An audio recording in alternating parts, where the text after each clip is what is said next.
In 2048, Earth faces overpopulation and severe depletion of natural resources.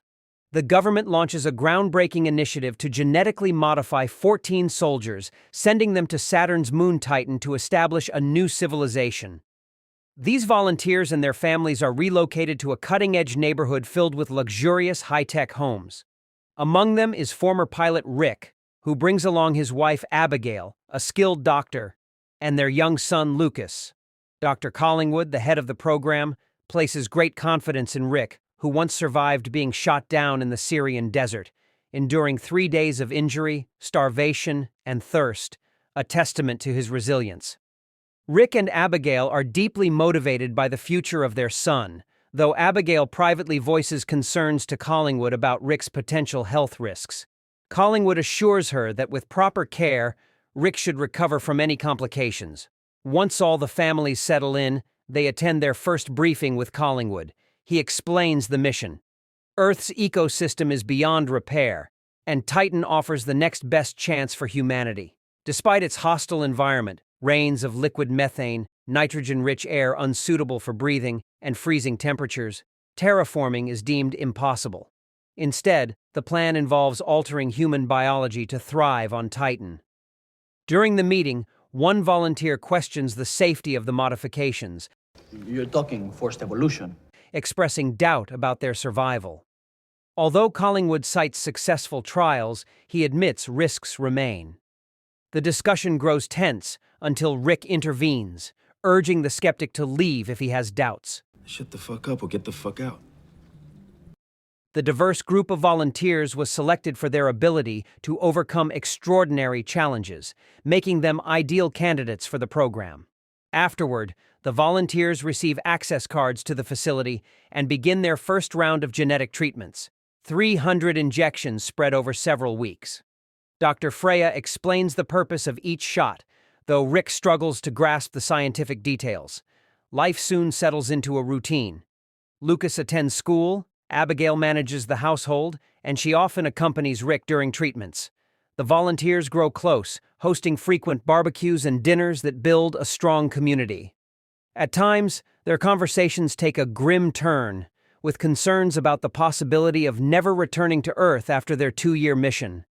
One evening, during a particularly lively barbecue, the volunteers share a final round of drinks before alcohol is banned.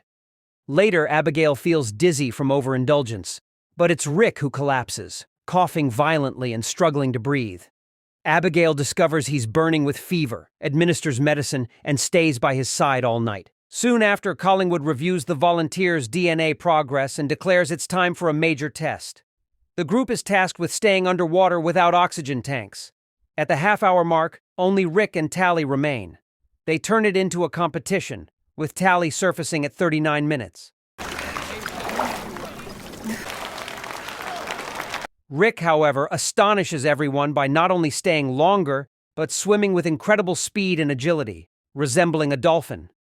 That evening, Rick demonstrates his new abilities to Lucas, who is thrilled. Afterward, Rick puts Lucas to bed, sharing a heartfelt moment as his son talks about his late grandfather.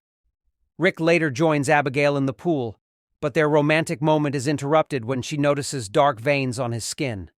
The marks disappear quickly, and Abigail decides not to dwell on it.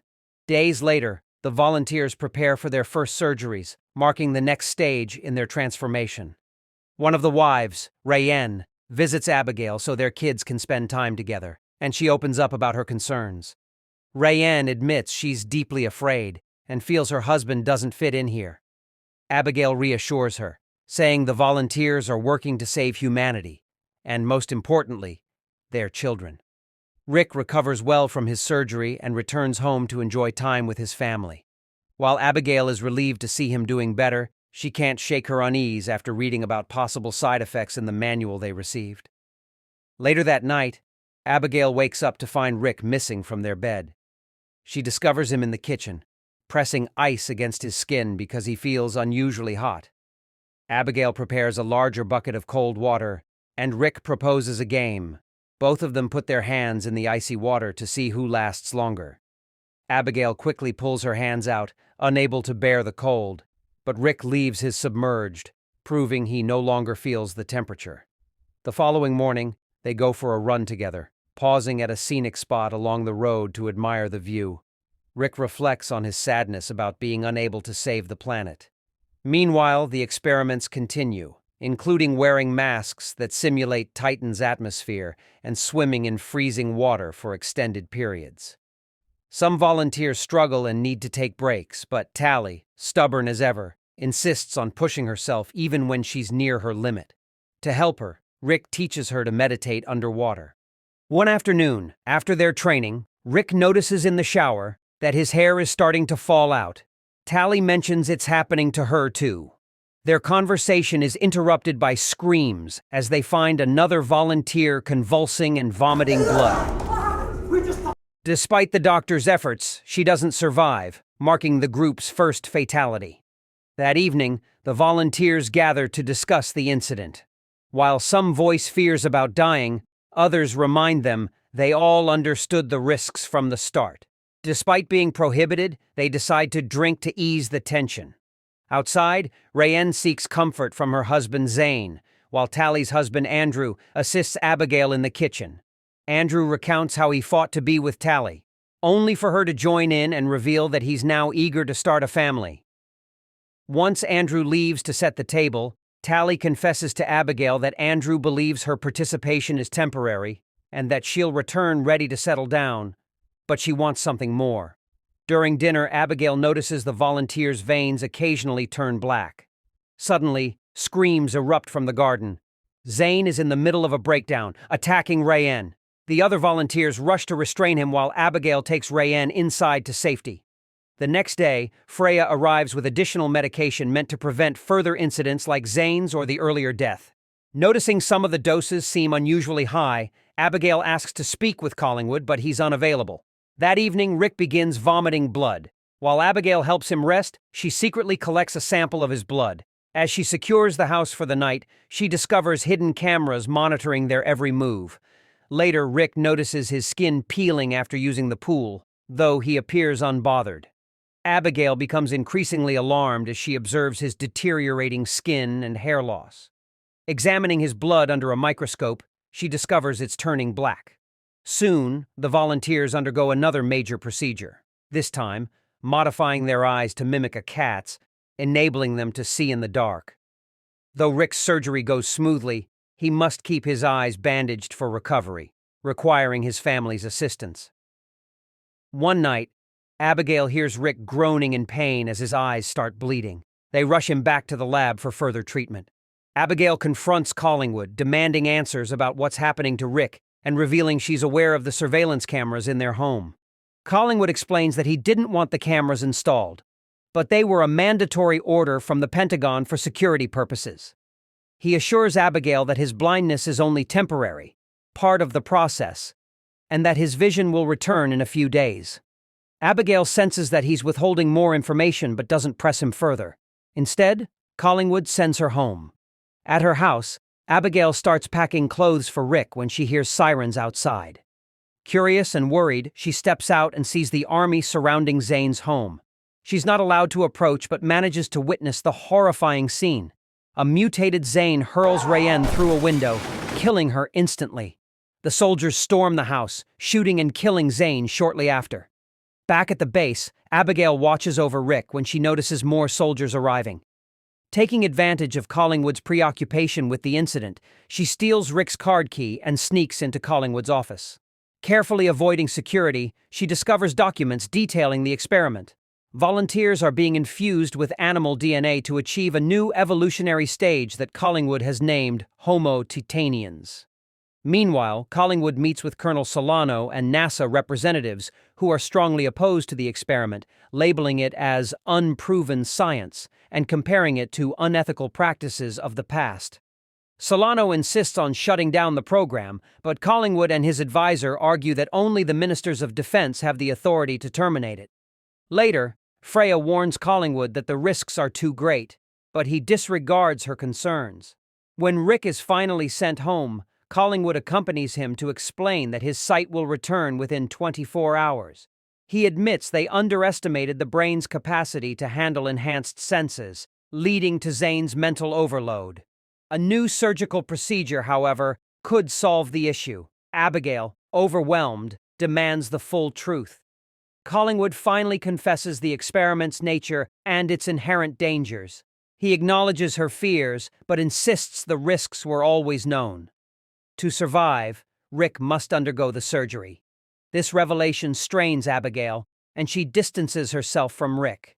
The next day, Rick removes his bandages and confirms his vision has returned. He even shaves his head to avoid uneven hair growth. As night falls, he discovers he can see perfectly in total darkness and calls Collingwood to agree to the surgery.